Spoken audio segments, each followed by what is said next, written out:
Karena siapa? Karena Allah.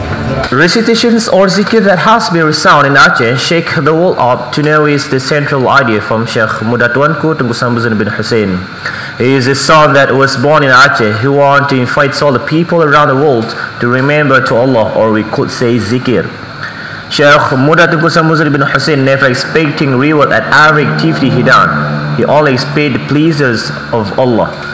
Zikir that most interesting to young men and women of Aceh has affected the world's attentions. This recitation is a new history in the world, especially in Aceh.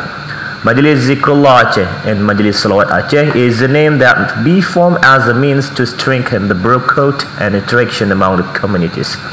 Sheikh Muda Tuanku Tengku Sambuzan bin Hussein said that all the human or people same, and there is no difference.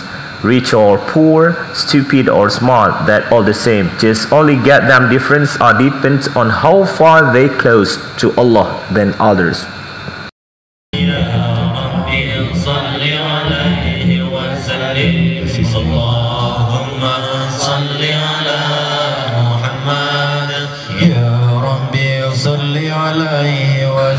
With the formations of the largest of these assemblies, happily, not only among the people of Aceh who join and are in it, but for the Muslim in all the world could join a Sikh and enjoy this zikr actually.